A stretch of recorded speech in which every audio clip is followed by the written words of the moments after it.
A far visita alla capolista del girone C del campionato Under 17 regionale siciliano la formazione dei giovani leoni di Mister Curro, reduce dalla vittoria per 4-0 sul Messina, che gli ha permesso di salire a quota 18 punti in graduatoria. In vetta alla stessa c'è invece la formazione di Mister Cosimini, che ha avuto la meglio al vecchio comunale di Acireale per 4-0 e conduce la classifica a quota 41 punti, frutto di 13 vittorie e 2 pareggi e una sola sconfitta.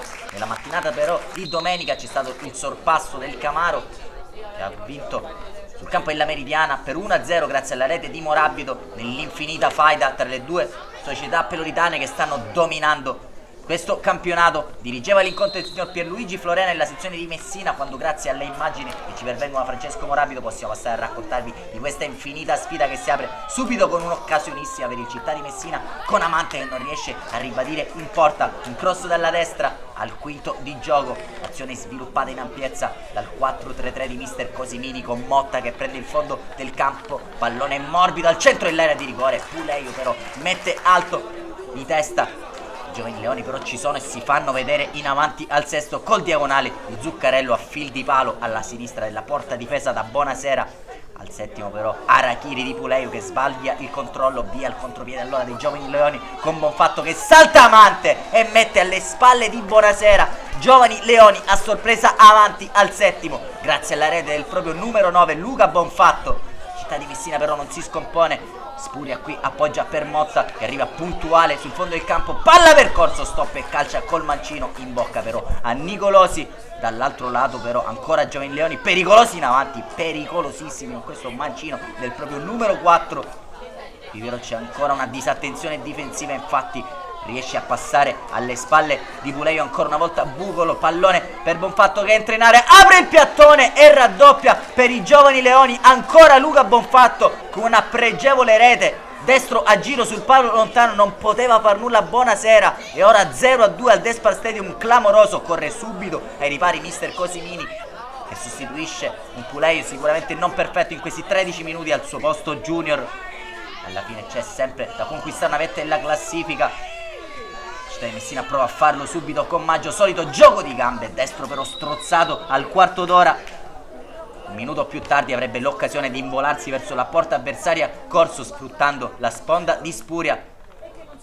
Getta il pallone però in auto. Gran gesto di fair play del numero 10 del Città di Messina, che si prende gli applausi dei presenti qui al Despar Stadium, e lui stesso a provarci sul calcio di punizione al 19esimo dai 25 metri, va sulla barriera, volo plastico però di Nicolosi che si distende alla propria sinistra e fa sua la sfera. Al 20esimo gran sventagliata di Catalin, palla per Maggio che punta l'avversario e Mazzarelli che lo stende in area clamorosamente, però il direttore di gara decreta calcio di punizione dal limite, abbaglio clamoroso dell'arbitro della sezione di Messina. Continua a provarci però il Città di Messina con Flavius Catalin, il cui destro però morbido a foglia morta termina alto sulla trasversale. Ora i giovani leoni sono alle corde, il Città di Messina potrebbe colpire, qui con Corso che si fa rimpallare il pallone, va lui stesso alla battuta del corner, spizzata Diamante, palla sul secondo palo per Catalin che riapre la sfida al 27esimo, la seconda rete in maglia Città di Messina di Flavius Catalin. Riaccende le speranze per la formazione di Mister Cosimini che ora sta dominando al Despar Stadium. Continua ad offendere, vuole trovare la rete del pari, qui Spuria lancia in profondità, Maggio sulla propria verticale che punta come al solito l'area di rigore, rientra sul destro piede preferito proprio ad andare, ma troppo alto il suo tentativo. Sempre solo Città di Messina, questa volta sugli sviluppi di una rimessa laterale. Spuria lascia lì il pallone per Catalin, ha fallito l'occasione praticamente dagli 11 metri Flavius Catalin al 31esimo. Giovani leoni praticamente schiacciati nella propria area di rigore, qui anche con Amante, traversa clamorosa e alle corde la formazione di Mister Curro che ora sta subendo come un pugile ferito all'angolo.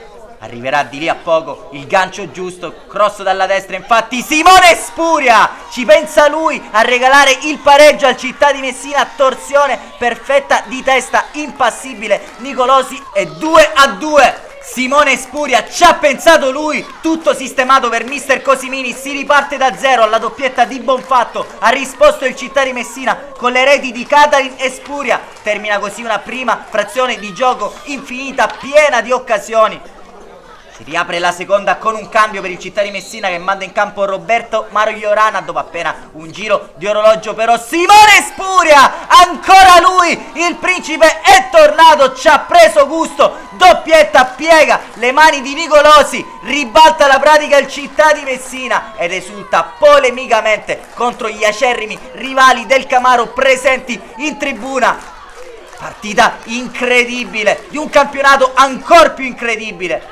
Città di Messina potrebbe ora rendere il passivo ben più pesante con l'incursione in zona offensiva di Amante, che suona alla carica per i suoi. C'è ancora un tempo da affrontare. Il Città di Messina lo farà come al solito in maniera spregiudicata con l'ennesimo cross dalla sinistra di Motta per Spuria, incornata a fondo campo. Sarebbe venuto giù il Despar Stadium a questo gol di Simone Spuria. Sfortunato il numero 9 in maglia Città di Messina, si fa anche male il direttore di gara, prontamente soccorso da Gualberti. Succede di tutto questa 18ª giornata del campionato Under 17 regionale. Cross dalla sinistra, colpo di nuca di Venuti, smanaccia Nicolosi sul palo. Il secondo colpito quest'oggi dal Città di Messina, intervento plastico del numero 1 dei Giovani Leoni. Praticamente alle corde la formazione etnea. Un altro infortunio al campo allora Nicola Majorana, forze fresche dalla panchina di mister Cosimini. Continua ad attaccare, cross dalla sinistra di Maggio, sbuca sul secondo palo, Junior non riesce a correggere il rete, l'ennesimo traversone dentro l'area di rigore, poi sventagliata di Catalin dalle parti di Majorana che rientra verso il centro del campo, prova a assistere un compagno, la palla resta lì di nuovo per Catalin, prova a calciare in porta, deviata, allora subentra Maggio che penetra in area di rigore, tocco di suola, elude l'intervento di Nicolosi, non riesce però a spingere il rete sul più bello. Un Città di Messina però spettacolare quest'oggi. Anche Pietro Junior Santapaola in campo, gli lascia spazio Maceli, febbricitante quest'oggi il numero 19 del Città di Messina. Difende l'ennesimo pallone di una partita fantastica, Spuria per Majorana, palla dentro ancora per Maggio, ancora però un super intervento da portiere di hockey dell'estremo difensore dei Giovani Leoni. Città di Messina però produce l'ennesima offensiva e l'ennesimo legno, questa volta con Maggio che ci aveva provato col tocco morbido a scavalcare Nicolosi, anche la sfortuna. C'è però la forza del Città di Messina in questa percussione di Junior, palla per Spuria, si devono immolare per ben 2-3 volte i giocatori del Città di Messina, incredibile. Al Despar Stadium cosa sta succedendo? Tiro di Spuria, Nicolosi ci mette una pezza in una prima occasione e poi ancora Nicolosi col piedone, pazzesca la doppia parata dell'estremo difensore. Non servirà a nulla perché il Città di Messina riuscirà comunque a imporsi, a portare a casa la 14ª vittoria del suo campionato e scavalcare il Camaro. E di nuovo vetta della classifica e di nuovo una bella giornata per i ragazzi di mister Cosimini.